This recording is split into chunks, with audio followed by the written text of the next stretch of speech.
Well, we got Neal Brennan today, Dana. And before we start, I wanted to say our YouTube for Superfly got to 100,000 subscribers. That's nice. Applause, applause. Wow, here we go. And a lot of nice comments.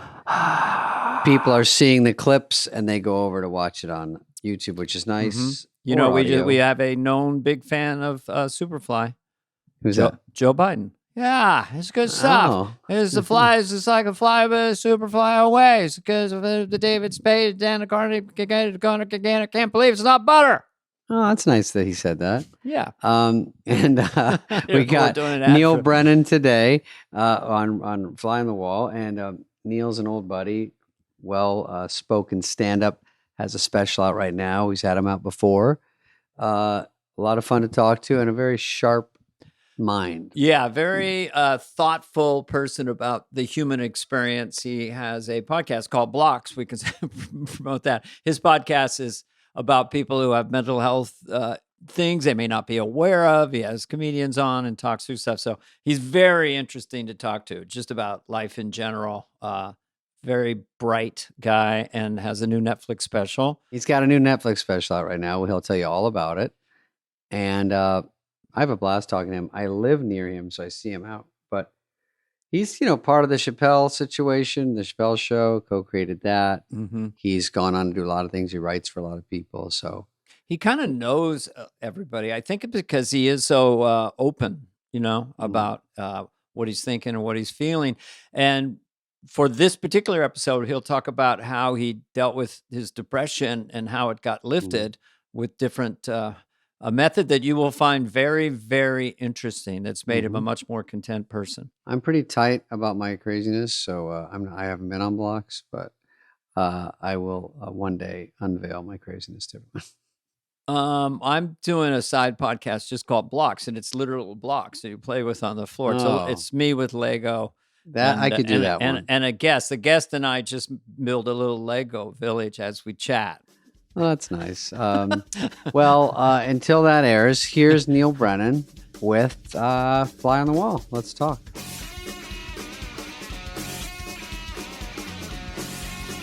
I got carded legally by an English-speaking person wearing a baseball cap at age 53.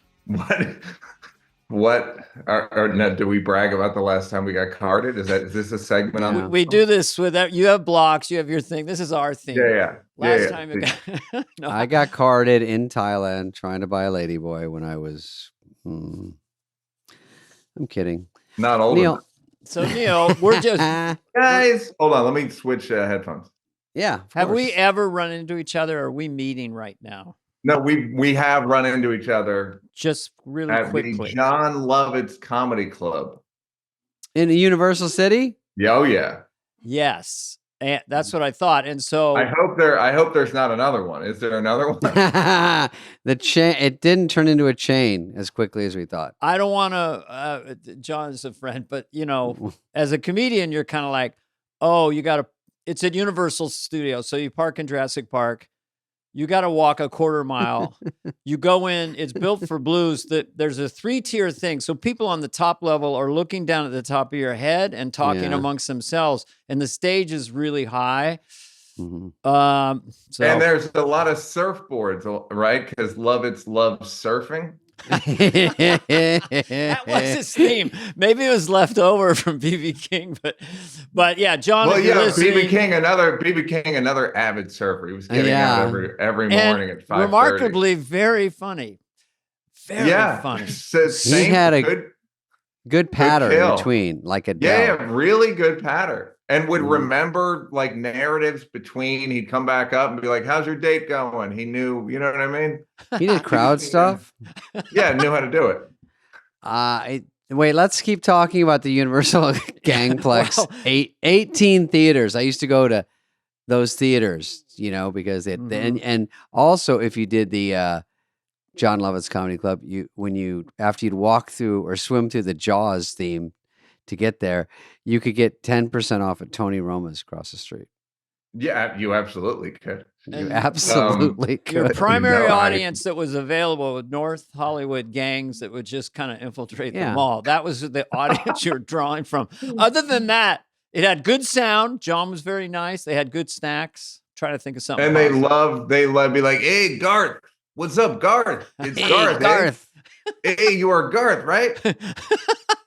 Hey, baby, you know who this is? Baby, this is Garth. Yeah, Garth. Act like Garth for a minute.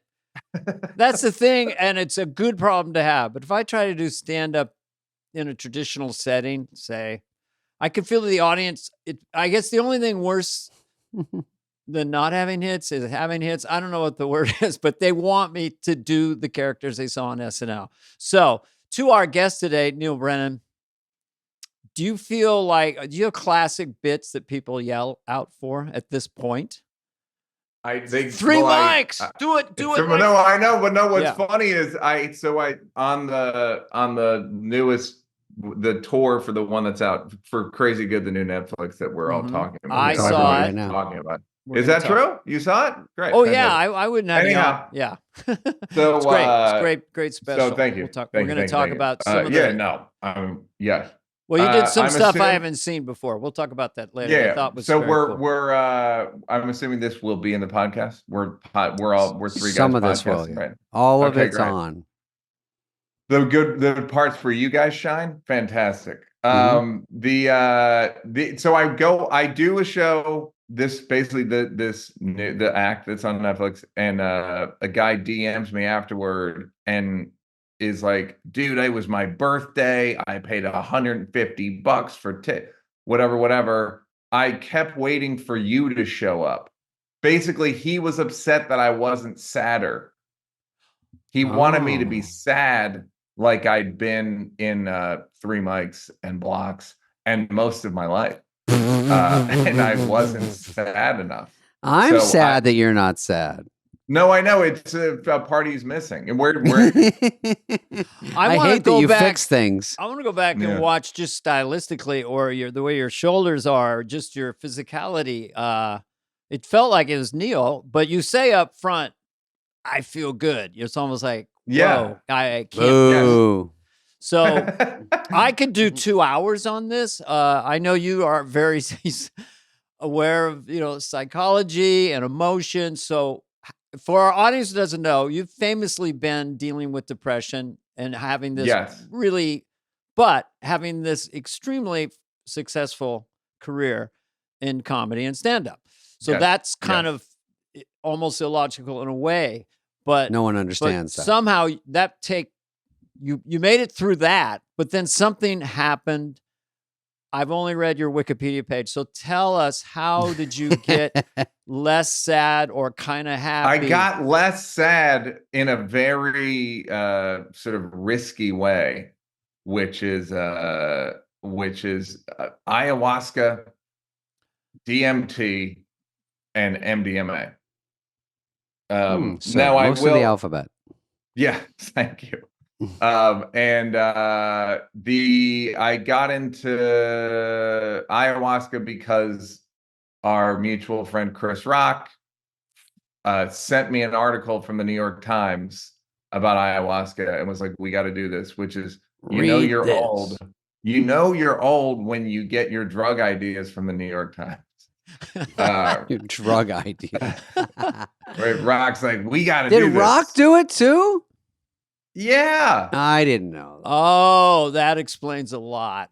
No, I wouldn't think that Rock would do that. That doesn't seem like, well, he's very open-minded to a lot of stuff. No, he's talked about it in public. I mean, he talked about it on like James Corden. I know he talked about it a few times, but yeah, we did it together and it was we did it together twice. And it was pretty wild. I know he likes diarrhea. No, he loves diarrhea and loves puking, but and it's sort of both his closers, he calls them. And so we did it together twice, and I kept doing it.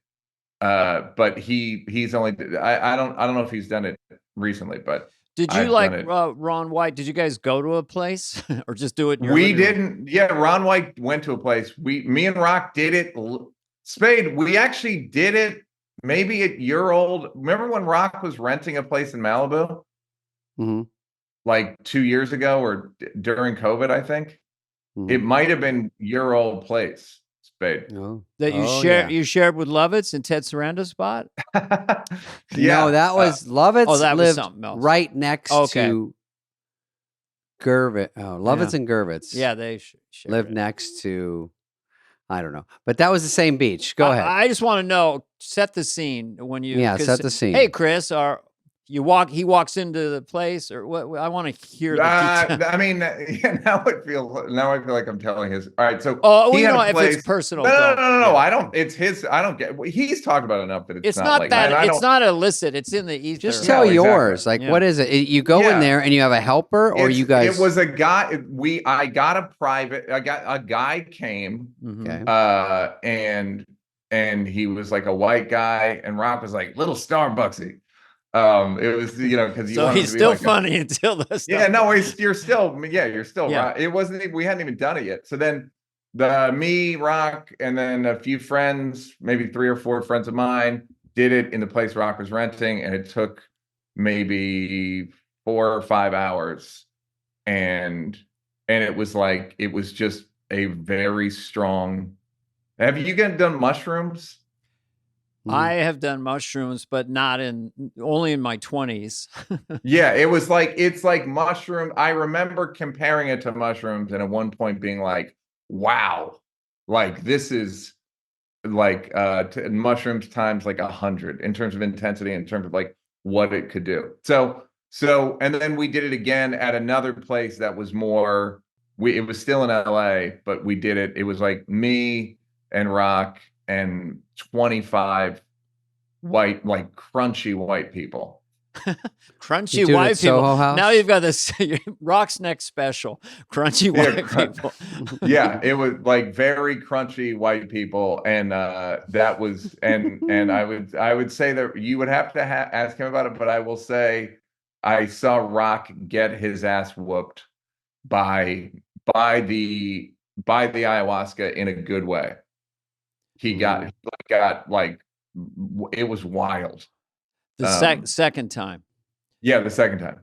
And so, I have a question. Like 15 times since. I did mushrooms, Dane. I did acid once. This is a while back. This is last Friday. I did acid when I was probably late teens. And I did mushrooms back then. It was the kind, you get in a baggie, you buy from whoever, and then you just eat the stems, and you think they're not working, and then you start sort of hallucinating. And so I was okay with that, but I had to be with other shroomers, my friends, because we were walking on the beach to a party, and when we were around people that weren't on it, we could not relate at all. We ran back to each other.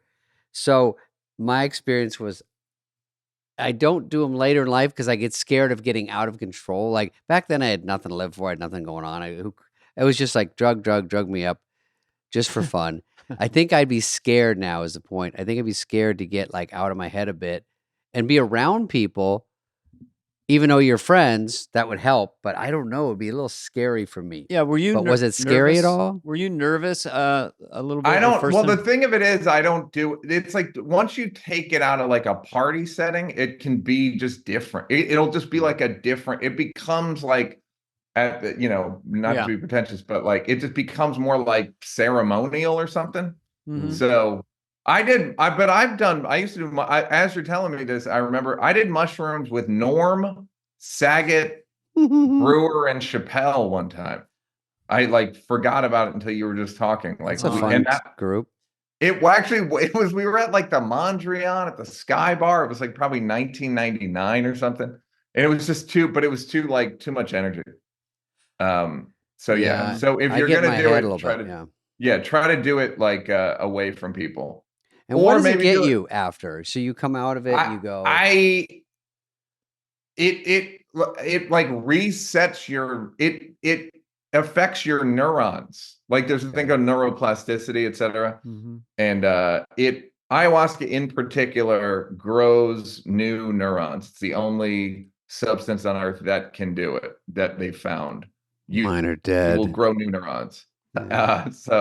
So you grow new ones, and it's like it changes your brain, kind of. But having said that, it can also be like very. I've seen people get possessed. I've seen wild stuff. So did you get What are you eating? Sorry, is it like a pill or is it vegetables or what are you? It's Yeah. actually a tea. It's a tea. Tea. Okay. It, And are it you tastes like espresso. and are you getting? You just feel nauseous in the beginning, kind of like mushrooms did, or I've only gotten, you get a little nauseous. I will say Rock generally has puked both times. I haven't. I puked I'm once, not but embarrassed. I drank too much. So what, Neil? So what? Good for me. Yeah, I puked. So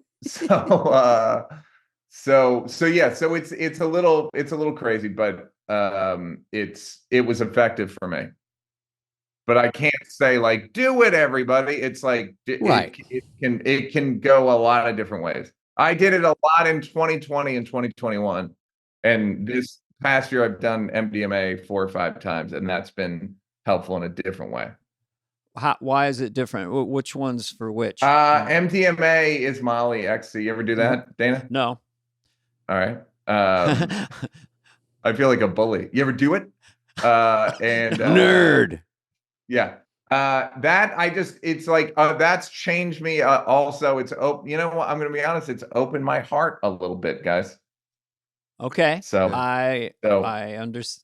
That's a good reason. Good place That's to be Yeah. rather than hardened and cynical and being correct. just organically empathetic to Yes. people and wanting to Which be nice. I think, Dana, Yeah. you are generally you seem very you've always struck me as very empathetic.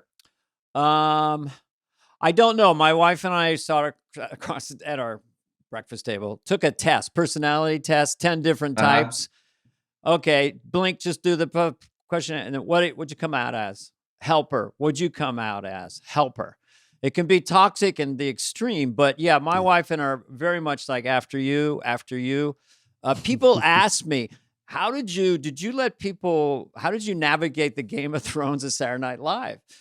Because wouldn't you like, hey, you can do that part, but it's not to that level. I also have a competitive streak. But I'm working on that heard, too. So. The late great Warren Thomas told me a story about you in the 90s. And he said that Dana one time said that he wants the audience to die from laughing at him.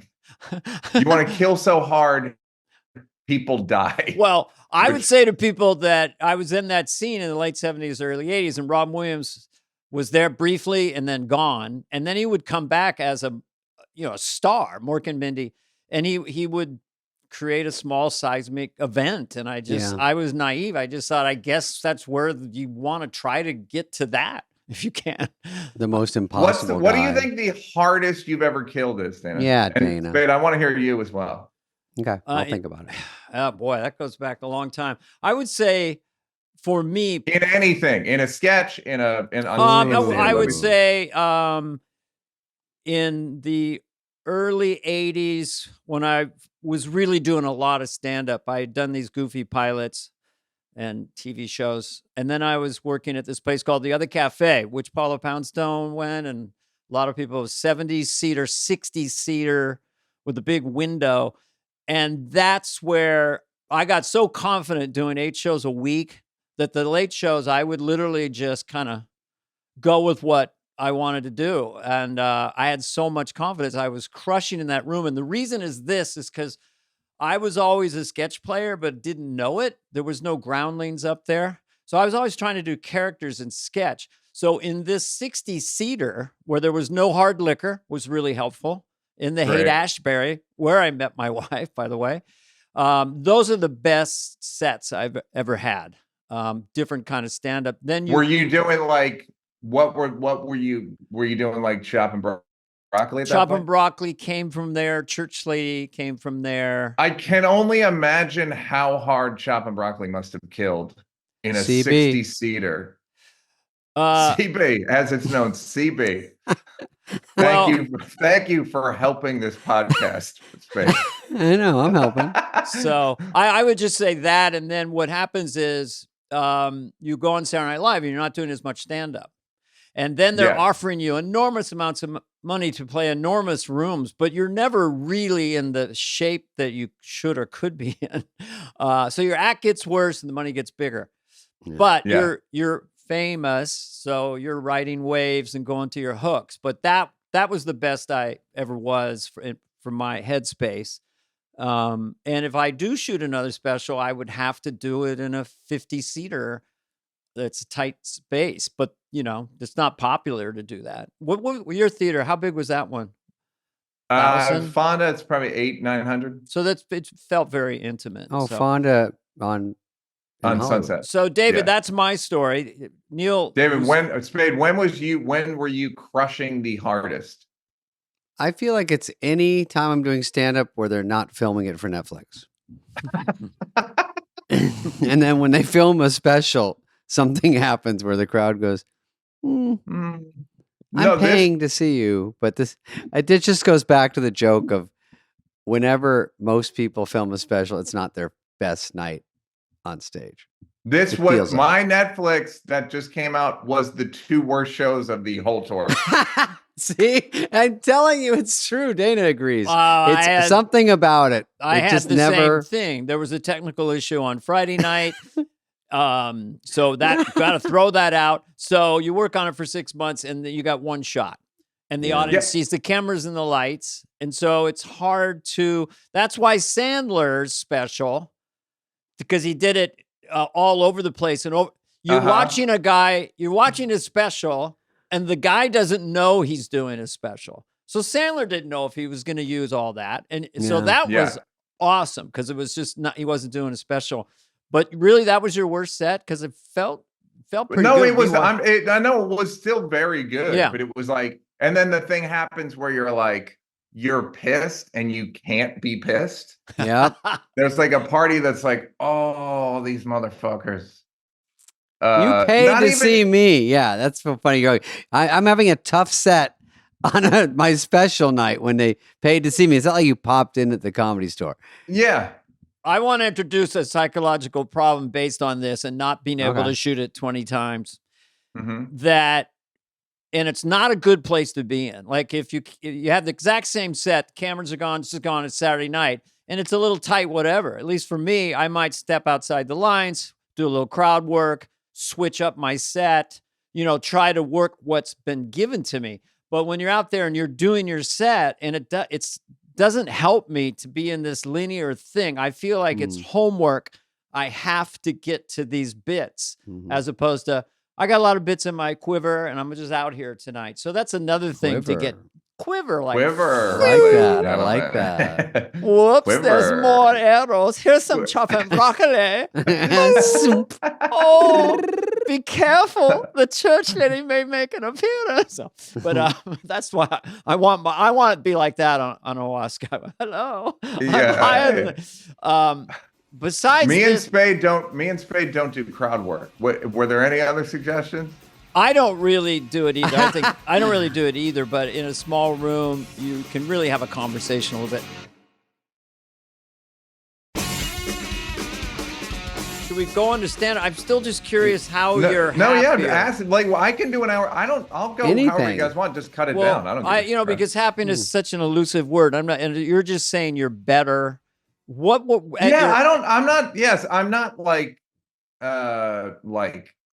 I'm still like the joke engine or whatever, still the same, but it's more pleasant to be me. I realized something on MDMA, which felt very forgiving and very open. And I was like, why am I so open now? And I realized because most of the time my brain is just like cortisol and adrenaline. And I'm like thriving in that. And I think that's my personality and that's my outlook. And then I was like, that's not even your outlook. That's just the chemicals you have. So therefore it makes you think it makes you seem cynical and cutting and biting and abrasive. And it's like, that's just the chemicals you have. So I've figured out a way to try to ignore those chemicals and bring in more of like the nice serotonin family chemicals. It seems like a lot of things in life are a little bit like just working it, fake it till you make it. Yeah, it's just literally, you know what I've been doing, which is the corniest thing in the world, is like I do a gratitude checklist. Oh, 4 I times think a that's day. smart. Yeah, but like I do it 4 times a day because I 4 will. feels high. 4 feels like a lot, but because I will forget it, I will forget. Oh Like, yeah, I you just snap will right back. forget and then I start thinking negatively about my life, or like I say it's like I write science fiction about my life, like they're out to get me and Spade hates you, whatever. And then you go, and then I just go, and then I write down like, no, you're a popular comedian. You have 3 Netflix specials. You co-created Dave Chappelle, like just things that are actually true. Like you write jokes just come to you. Your whatever, the attributes of the positive attributes of my life. You're good at your job. Yes. You do well. You know, Yeah. it's a hard field. And if you can make a living in the arts or something you love at and make a good living, that's a gratitude check off. Absolutely. Right, Absolutely. like I get paid to do this. I still go back to that all the time. Yes, it's very hard. I'm working right now. Yeah, it's hard to. No, well, this feels like work, but it's other stuff.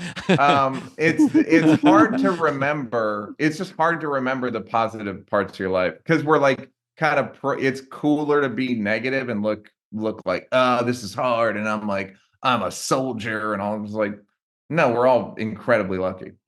And so, was it your idea to write down the 4 times a day, or is it a therapist? It was actually no. I mean, like I was aware of it as like a like an Oprah thing, and then I was talking about Islam, and I said they pray 5 times a day, which is smart because it's like you got to remember. And then Rainn Wilson from The Office was like, "Why don't you try doing gratitude 4 times a day?" And I was like, "All right." And I've been doing it like probably 4 months at this point. It's pretty great. And what did ayahuasca give you? If that MDA gave you that sort of gratitude, and ayahuasca got me off antidepressants for good. Really? Pretty big. Yeah. And I was an atheist before, and then doing ayahuasca made me believe in a central creation force thing. But it's not like religious or like, so therefore nothing wrong with that. I totally believe in that. Yeah. Yeah. I think people get hung up on like, well, it's like what franchise do you believe in? Right. And that's it gets to me.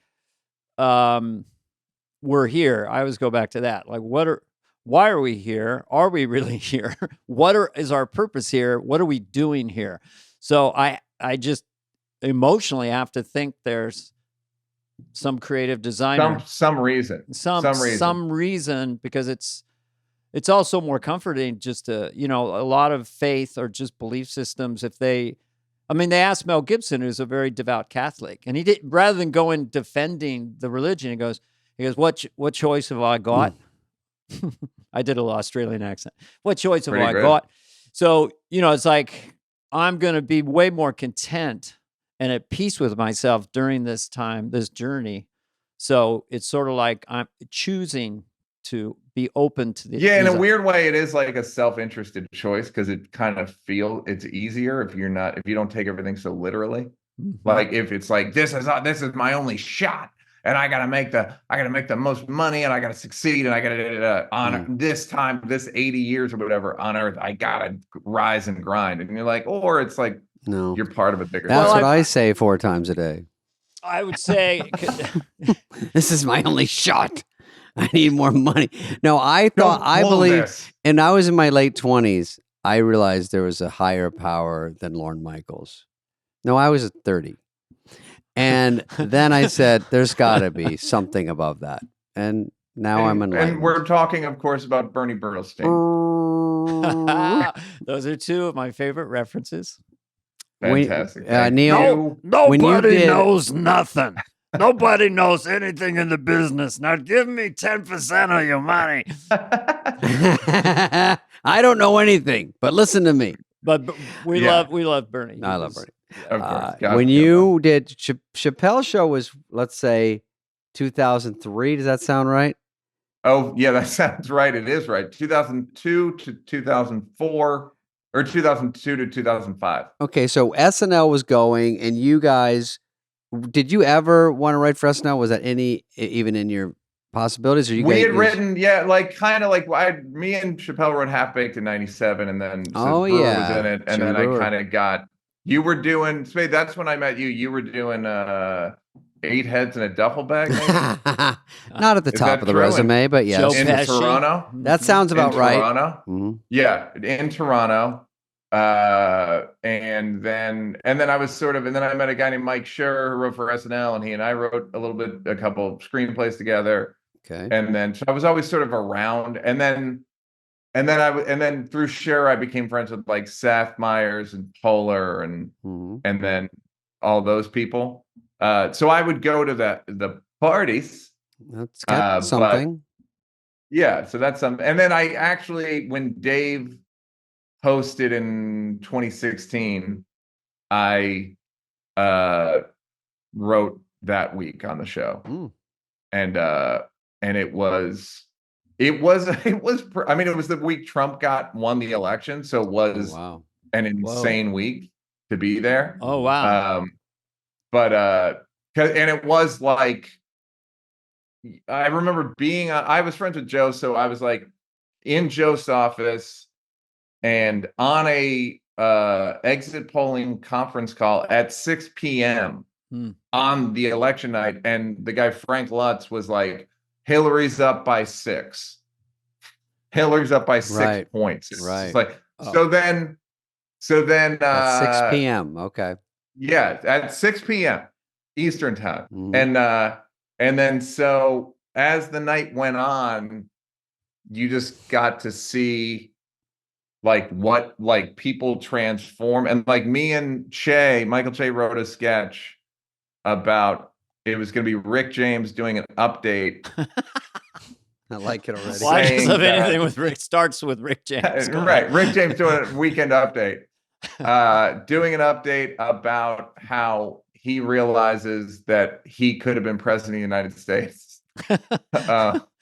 And like, but we did like 3 versions of it. Like there was like at 9:00, it's like Donald Trump failed at Rick James's dream. And then at 2 a.m. we rewrote it to be like another thing. And then 5 a.m. we rewrote it to like, I could have been president. And then me and Joe's at like 6 or 7 a.m. I pitched the sketch of like, why don't we just do a bunch of people watching the returns come in? And it ended up being like the popular sketch that week. Oh, good. But we wrote it. I mean, again, I'm not telling. It's all these like, it's the same heroism stories all the SNL, like I'm a hero, and then like I punched Downey, and then we got the scripted cards. Randa cards. Yeah, and then Wally was like, "What is this? I can't even read this." So we wrote that sketch, and it did like pretty good. It did like decent at read through, but it had like some punch, and then we rewrote it. But some of those are visual, and then they come alive when you're doing them. What was the through hook of that? Just the it was literally like attitude? it was like 7 a.m. I'm really like everyone's excited, and then like a couple lines about how shoes start dropping. Yeah, 9:30. Yeah, then like looks like Trump won, and like them going like what, and then Dave's watching it with them, and then Chappelle had a funny direction for the rewrite. He goes, just make it blacker. So then the direction became like white people overreacting to a bad outcome, and Dave being black about it. Dave just being like, what the fuck did you like? What did you think? And then Rock came in, then Rock shows up at like 11, like with some food, like what's going on? And then him and Dave are just like play sniper to a bunch of upset white people. But it was funny, like I mean, like knowing about the show secondhand through Seth and Schur and a few people, but so because I was like writing with Dave, I got to go into the sketch pick thing after read through. That's a big place. The inner sanctum with Lauren, tight club. Each sketch is a card, and some cards make it onto the outline and some don't. It's a scary place. So you go in So there. I did a. It's like the sanctum of sanctums, right? Yeah. It's the center of the Death Star. So I did a thing that I didn't know you can't do. Is I went up to the board. No. Yes, I went up to the board, took a card, and said, "I think you should move this What here." the fuck? Wow. And I don't think anyone had ever done it. No. No, I never And saw Lauren- anyone do it. No. I think I paralyzed And a plus Lauren. one. Yes, exactly. And I paralyzed Lauren because Lauren is, for the many things, he is fairly passive. Yeah. If you confront him, none of this was calculated. So I basically hacked Lauren, God damn. moved a sketch up, Hack the system. And Pushed then- him out of the way. get out, punch him in the threw him through the window, and then after dress didn't go well. I never realized how shaggy dress rehearsal was. Shaggy. Yeah. Yeah, it was. It's fucking, just it can be shaggy. really some loose ends in dress. Yeah, like you don't know. It's like, oh, this shouldn't be a television show. This shouldn't be on its feet right now. This is rehearsal. No, this should. It's not a joke, but there were a couple times my first season, I didn't know how it all worked either. I thought it was so bad and so long and so discombobulated. I just thought the show is not going to go on tonight. They're going to have to show a movie or something.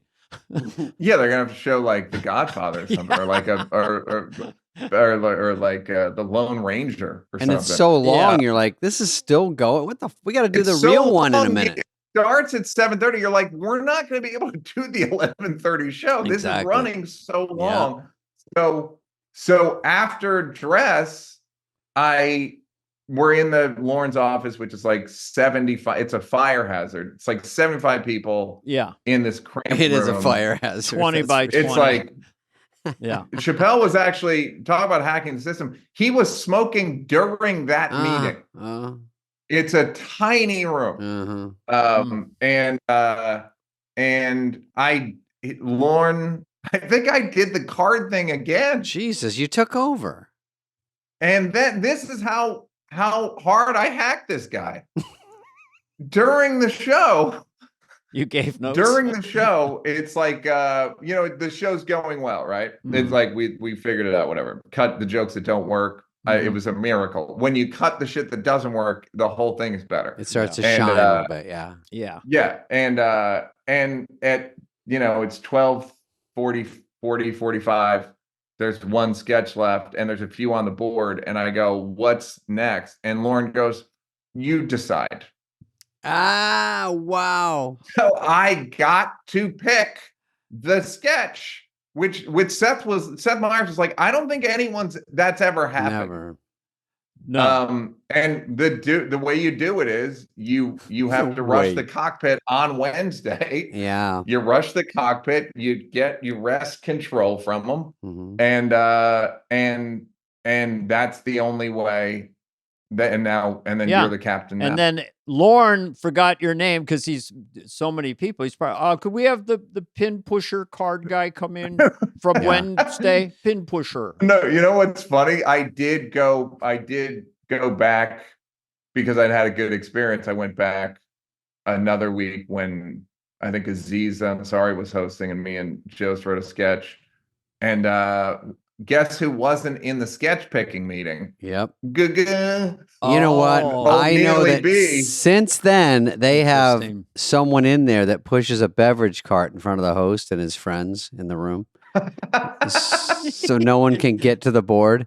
I just like the balls of him going, okay, now it's the air show. We're going to open with Dave's monologue. And you hear in the back, nope. Not this week, old man. Sorry, that's at the end. Monologue is? Yep. No, I know. What do you think? Well, why? That's interesting. But it was. I've done it. I went back 2 more weeks, so a total of 3 weeks. And by the 3rd week, I had like the classic experience of like the sketch. You have to kind of get they don't pick your sketch, and then like Jost objected, and then some people didn't like it, and then we got it on, but it was like late, and then people objected, and then it got cut Friday night. Ooh. Yeah, no, I know. It was like, oh, I was like, this is the experience I've heard about. Oh, wow. Yeah, and right. Ugly. Ugly. No, it was pretty ugly. We should take a pause. I mean, this is and you go, I guess I don't get to pick the last sketch again. Maybe I'll pick that one. Maybe, Lauren, do I need to reintroduce myself? Maybe you just walk around with a who pen runs through a the card. show. Yeah. Lauren, you're spinning a pin. Like this. Lauren, I could pick it. Please. Is there a donkey's tail anywhere? This fell off the board accidentally. Yeah, so it was I had every experience, I think, in 3 weeks. So funny.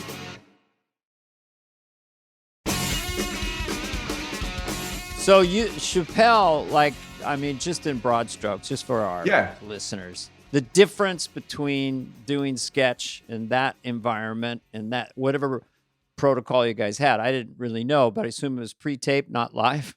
It was all pre-tape. Yeah. And the staff was me and him. So it was wow. Well, because we had done Half Baked in '97 and it didn't go well. And then like we just didn't get what it was. We worked with Bob Simons, who you guys have both worked with, like on Half Baked, and we just kind of got mauled by the process because we were 23. So what is when you look back at, because I've done a lot of bombs and stuff, or I was in them, but was there a flaw in Half Baked, or it was timing? It was, I mean, I'll clean up our end of the street. We should have just rewritten it more. Once we got greenlit, we were just like, we're 23. Let's get this per diem in our pockets and get to the Brass Rail, the strip club in Toronto.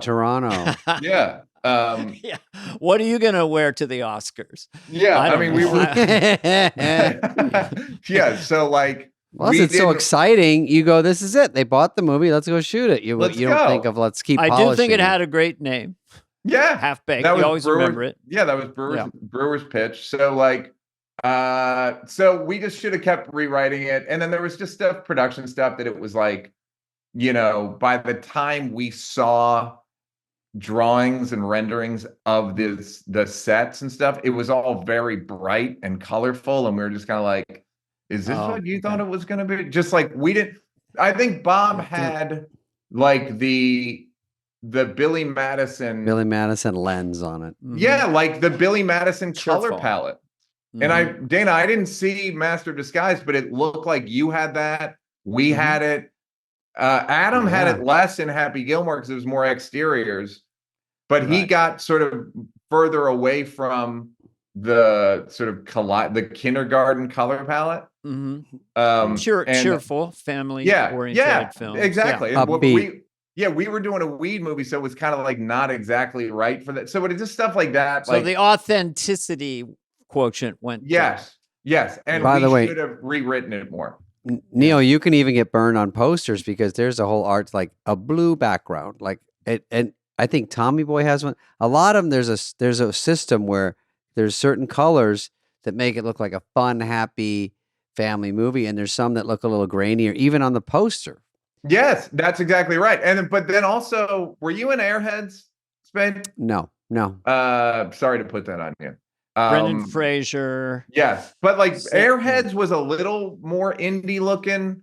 Half Baked had the bright blue background. Yeah, Grass, Dave and Jay. It's like you're absolutely right. Like there's just a bunch of stuff, and I'm not saying like that it was wrong. I'm not saying I kind of feel like it wasn't quite right for us. And by the time we didn't have any power to go like, no, I didn't know that you could just walk up and take the index card. Yeah, you should have. It's not actually all the time anyone's fault or a conspiracy. It's just that exactly. There's subjectivity to it, but I think if there's a through line, let's say you and Dave rewrote it and you had complete control over it, essentially, like the way Adam Sandler does, then you would all your stand up would come into play. Like, well, what's working? But if it gets muted, that's exactly right. Yeah. And also I was 23, Dave was 23. We didn't. So then once we got to Chappelle show, then it was every single decision comes through one of us. Yeah. And that's why, I mean, for better, for worse, at least you can take the credit or live or die with it. Yeah. And so like that was, so it was me and him. We would write, a couple people, a guy named Brian Tucker, who went on to be a great SNL writer, would pitched us some sketches. But me and Dave would always write them ourselves. And so it was, it was just a 2-person sort of black hole operation of like. How many sketches did you need? Because they were half hours, right? Yeah, it was 22. Yeah, it was 22 minutes. One a week? No, it was 22 minutes. We had musical guests, which would end up being about 3 minutes. So we ended up needing about 4 or 5 per episode. And that's very hard. So that's a lot. We had to do 12 episodes. But here's the crazy part: without reruns. So we had to do 12 weeks in a row of 4 or 5 sketches. Oh, so, yeah. So that's where it just becomes like almost unbearable. Well, just you two. I mean, come on. Yeah, just writer's room is too much. Yeah, just us. So it was, and like you guys said, for better or worse, there's some of it's great. The second season's way better than the first one to me. Just objectively, but yeah, it just became like so the hard part was the pressure and there was no backstabbing. There were no politics. Oh, okay. It was all your just, energy goes to the show. Yes. Yeah. But so it's like you guys got weeks off, but the whole week off, you're thinking about what an asshole so-and-so is, So we didn't have, we had less of that, but it is just like, so hard to do it that many weeks in a row. And then we get, 3 months off for between seasons, but were you riding high? When did you go, holy shit, like, we got a hit? Well, what's funny is way it pertains to SNL is, did you guys read that Live from New York book, the Tom Shales book? Flip through it. Yeah. So I'm familiar with it. Yeah. Yeah. You lived it. So it's more like, oh yeah, is that what happened? But oh yeah, there's a lot of stuff you go, well, that didn't happen like that. Yeah, exactly. Everyone has But for an outsider, it was interesting I didn't know. I genuinely had never, and I love sketch. I wrote for a sketch show called All That on Nickelodeon when I was like 20, before all that stuff. With Keenan. Quiet on the set. Quiet on the Set. You may know it from Quiet on the Set. Dude, that show is so popular. It's number 1 on HBO today. It's been out for like a month. Not that quiet. Yeah, it's not that. I had a good joke on that guy that I'll tell you guys off the air. It wasn't about molesting. It was a fat shaming joke. So that's pretty cool. Okay. But so I never, until I read Live from New York, I never thought about like character sketches or parodies or premise sketches or like, I never kind of classified them. So I literally read it. I take it to Chappelle. I go, read this. Like before we gotten picked up. And then he was like, oh, so then we started approaching it like, let's do a character sketch. Let's do a premise sketch. It was so disorganized. It was such a 2-man operation that we ended up having 2 distinctions of sketches, which is longies and shorties.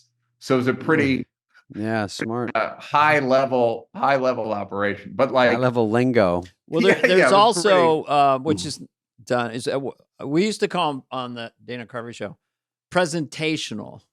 So it's like there's a little song or a chyron that kind of gives a joke away, like Germans who say nice things. What I did with Steve Carell. Right. It's his bit. It's just 2 guys facing. You know the premise right away.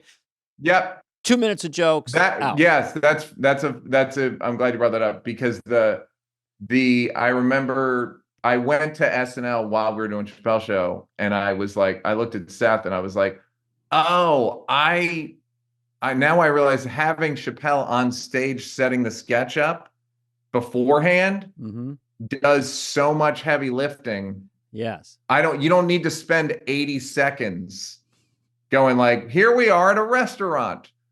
I hope nothing crazy happens. Everyone's wondering where it's going. Yeah. Like, what's going on? What are we doing? So he could say like, me and my wife argue about race and who does what. And then we can go like, so we got to have a racial draft and then toss to like everything's set up.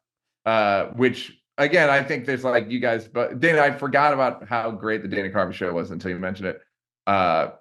Congratulations again. That show was incredible. It's nice to have when you only get 8 shows on the air and you get a nice documentary. Thank you, Josh Greenbaum. That kind of goes, could be worse. Yeah, could be totally forgotten. Well, I was going to ask you this question based on you asking, bringing that up because Steve Carell and Stephen Colbert, they were not them. They weren't who they are now. Yeah, they're kind of insecure, but they were great immediately. And you've known Dave so long, and forget how funny he is. Just his stage presence has gone to this other level. I don't know how you've watched this evolution of somebody who's that comfortable on stage and confident. Yeah, I don't think it's or has he always been that guy? It's almost, I mean, he's kind of always been that guy. He was good. I don't know when you guys first saw him, but I heard a story fairly recently where Martin Lawrence, Dave's in high school on stage at Garvin's or somewhere in DC. And Martin Lawrence has done like Do the Right Thing, and he's come back to DC and he's doing good. And somebody's like, and Dave's on stage, and somebody says to Martin, what do you think of this kid? And Martin goes, I don't know, but I can't stop looking at him.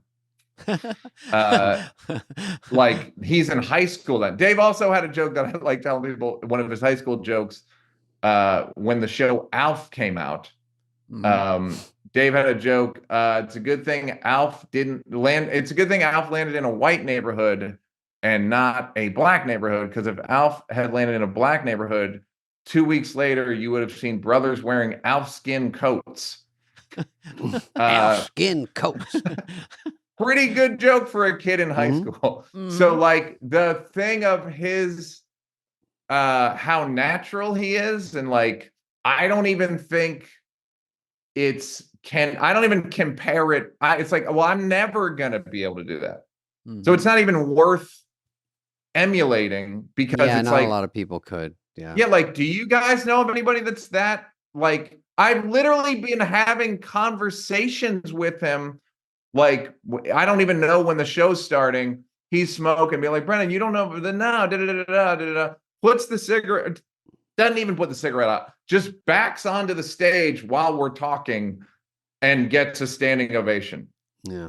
Like, just there's no separation between being a person and being the guy on stage. Yeah, well, two things that are interesting is to that I guess for a period of time post that show and everything that happened, you'd start to show up in clubs, and I would just hear, I would hear 6-hour sets or 4-hour sets. I don't, and so that would get someone confident anyway. But this is what's interesting to me. Like Eddie Murphy is 19. He comes out on SNL. So he's at a confidence, he's just there. It's unbelievable, right? Yeah. I'll take Louis C.K. just because he's such a brilliant stand-up. He's an amazing comedian, yeah. And he's going through the normal thing of finding his way. And then 20 years later, he's at this level that you can only equal it as a stand-up. So it's interesting where people who get it so fast and so young, but we could get there, Neal. You could get there. You're still a young man. Today. Yeah, we start today. I have you booked at the West Side. You're going to do a 7-hour set. Neal Brennan and friends, but no one else is coming. Well, no, but that's what's funny is like you don't. It's like how I would think of it. It's like I have the material I have. I have 43 minutes or whatever Whereas I can't like channel or whatever. Like Spade, you seem like a very bit oriented person. Like you have the time you have. Yeah, well, but I also like to do longer stories now because to eat time also and to be more personality driven bits, because some bits can be, if you do it about a subject, it might have been trampled on already. But if you talk about your own life or your version of something that happens, that sort of identifies you and your persona. So those stories I like a lot because they can't be really duplicated. It has to be me telling them. So I like those in the act. It doesn't do well How for old TikTok are there clips. stories? Are there stories that you're doing that you were like, could I do that in my act? Are they new stories or is it like when I was a kid? Most of it's new, but I could go back and mine stuff and say this was funny, and I could make it funnier because you learn how to tell stories better. But if it has like little tiny punchlines along the way, Yeah. and little tent pole laughs, so it's not just a story. Like Norm used to tell a joke. Johnny went to school, and then it's a 15 minutes, and then he does the punchline. So it's kind of a funny walk there through the joke, but you also are like waiting for the actual funny part. Yeah. But if you can keep a story going like that, I do like that. I also have some one-liners. It's really a mess, to be honest, but it's whatever's funny. He's fine. But I don't like doing long sets. I'll say that. I don't like doing hour and a half. I don't think it's necessary. I don't either. I don't think people want, like, my Netflix is 53 minutes. Like it was an hour and 5 live, but like Yeah. I'm like, I don't like. I'm with you. No, Just I think everyone's sharing shorts and stuff. I think it just needs Attell, I think, was 35 minutes of stand up, but he had people playing the recorder to extend it to 40. Yeah. So if you go past, we were talking about this, that you can kind of ride a wave to maybe 40, but not anybody has to have that lull. The audience gets tired if you're lucky, from laughing. And then you have the low, and then you have to rebuild. But what I would say about you, which makes you unique, one is the 3 mics thing. It's very original, incredibly fun for a comedian to watch. It's just like, it's, all these styles. And then on this one, I haven't seen anyone do it, but you're just doing regular stand-up. You're killing. But then all of a sudden you're talking about atheism. Your face goes to a little corner in black and white, I think. And then this sort of commercial, this big video collage comes on. I do. Basically, I do. The premise is religions should make attack ads on each other like politicians. Yeah, it's great. And so then I basically do the voiceover in the corner. And is there a screen in the theater? No, there was no screen there. So they're laughing because of They're laughing because of the voiceover, and then because this is a visual presentation for people at home, I'm like, why? It's what analogy I always use is television degrades, you can film an amazing thing, and in order for it to work through a television camera and go and work in homes, it has to be so great that it can get through television, like knocks the quality down 40%, right? Yeah. And the analogy I always use is SNL musical guests. SNL musical guests live in that studio, I think we can all agree, some of the best shows I've ever seen. Or heard, too. It's like some of the best, yes. Give you the chills. What I mean, yes. Yeah. Literally, someone you don't even like will give you the chills when you watch them at 8H. And then if you're at home, you're like fast forwarding. And that's the difference between, like, television just makes stuff worse. Like in the room, you can feel the bass in your chest. So in terms of like stand up, I tried to do more visual stuff on Netflix because people can watch anything. People can watch Batman Return. They can watch Flip and Fall videos. They can watch the Zapruder film. They can just watch, and they can watch The Godfather 2. They can watch So that Zapruder. Zapruder's bad quality. Because it's not great quality, but you can see it. No, on TV it comes off very bad. It's pretty funny, and it is pretty funny. It's funny.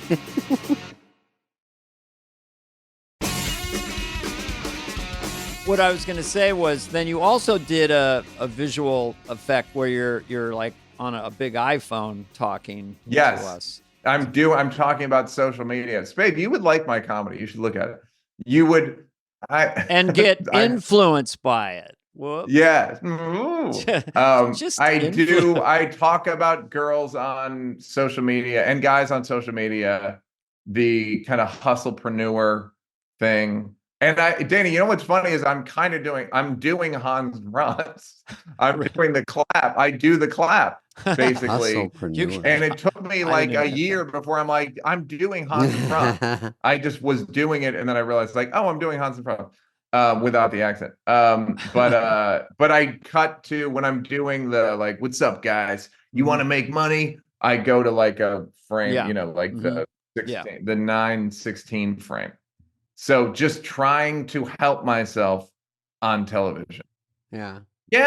It's it's like it's less of a man's. It's less of a TED Talk. It's less of a one man standing there, nothing happening. If you do think of that way, because on the last special, when I went into the inner sanctum, they said at max people last 12, 15 minutes. And if you designed your stand-up, like the audience, the physical audience is going to start leaving, you would really front load it. And the way to win the game show is that you keep them longer than anyone else. But about your visual imagery, it's a little bit to me like when David and I talk on this other podcast we're doing where we're just sort of riffing and stuff. And I'm doing a couple of voices. And then we have a gentleman, young person, edit it together and then mix in visual effects to it. And that's your YouTube short clip. Everyone does it. And it's just very potent. Potency is huge. Just better. This idea that I'm breaking the sanctity of stand-up. There's no. I want people to look at it. I don't and all this thing about what about the history and your legacy? I love comedy. I haven't watched Richard Pryor in 25 years. I'm not going back and looking in what about, we have the one Crazy Kid was on the Netflix charts for a week. Mm-hmm. I can't believe it was on there that long. Usually it's we get about, in terms of Bring the Pain, Christmas special came out in 96. And I feel like it lasted culturally for 3 years. Mm-hmm. Do you know what I mean? Yeah, because analog in the 90s. Yeah. Mm-hmm. Yeah. And even Mike Myers was saying this is what this is not the showbiz that we all started, especially you guys who were popular. Wayne, if you were in Wayne's World, mm-hmm. This is a little different. Right. Even just a Stark stand-up special, it's at a certain point it could be Ansel Adams. You just don't want to go. It looks great, but you want to get with the times too. So we have little clips.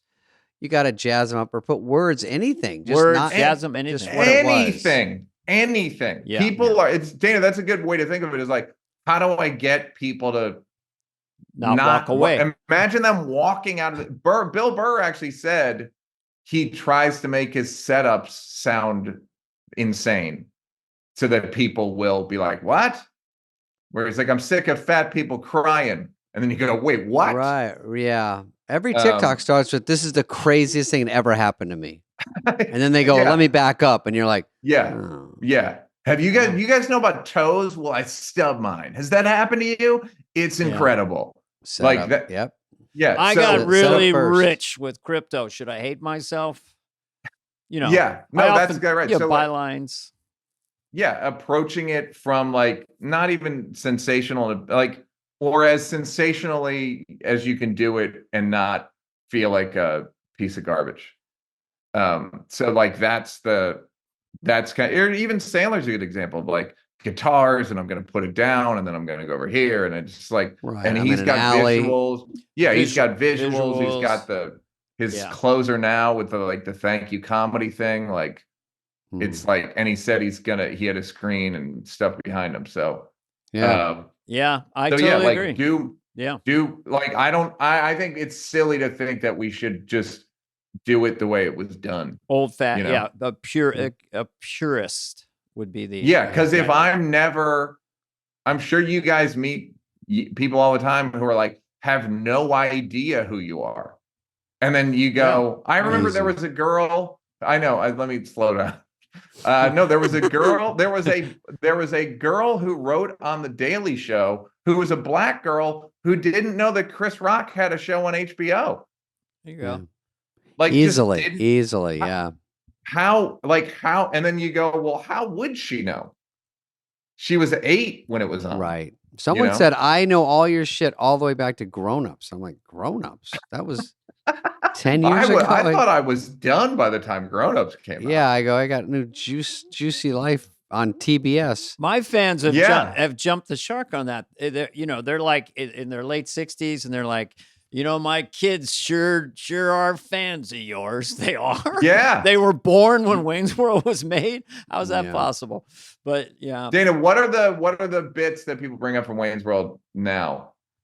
That like the most common bits? Obviously like Schwing and all that stuff when it's out, but what is the little ones? If you're gonna spew into this, for me, little Garth things. I'd say for me, it'd be the Dream Girl and being knocked over, and the Foxy Lady Dance, because of the Hendrix song is very potent. I don't know if you've seen the movie, but Garth, the shyest guy in town, does this dance. Stuff like that. To get a hit like that is so rare. Talk about gratitude. I'm going to write that down. Wayne's World. Wayne's World. And Mike Myers and I and Lorne Michaels share net profit on the film. And so every year we get checks from that film. Net profit? Yeah. There were no gross players. People don't know that. You don't really make money from movies because if there's someone in there who gets 20% of the gross, they'll never turn a profit. But we made it for 12 and it did 200 million, and then it did a bunch on video. So that was kind of cool. So I didn't want to say, but I took ayahuasca right before we got on this. We're timing this really well. I'll tell you what I learned from today's podcast. Sum it before up, before we let Neal go, I'll say, you guys, I'm trying to think of anything else we should talk about. If there's anything I was gonna say, I did like that you wrote for Singled Out because I used to watch that show and Jenny McCarthy blew up. That was a cool, fun show. But was there any crazy thing you? That was my first job in show business. That was my first writing job, and I remember it was a big show. It was, it was like she was on the cover of Rolling Stone. I remember, and the Rolling Stone was a magazine. Yes, and people looked at it, and then it was like there were a few cultural hubs, I remember saying during the pilot, this show is very stupid and it's going to be very popular. Like I could just sort of tell, like, oh, this is going to be, I'm so old. Neal, how old are you?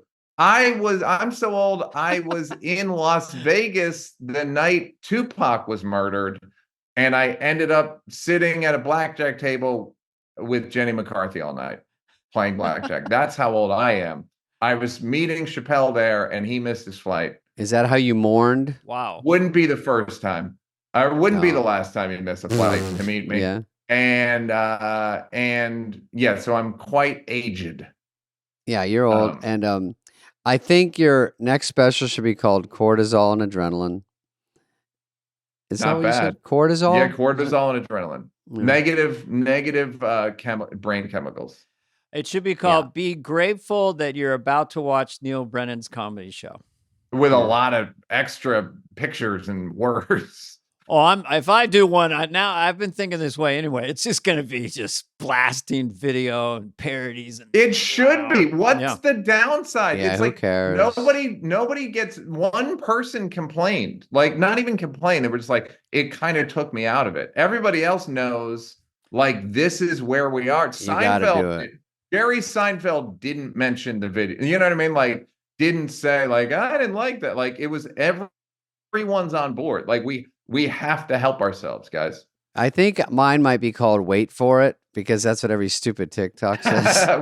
Watch till the end. No, yeah, watch till the end. And then you go, by the way, I like when they say wait for it and it's a 6-second video. I'm like, I'm here. Yeah. I mean, how bad are people's attention span? Like, I don't have this kind of wait time. for 6 seconds.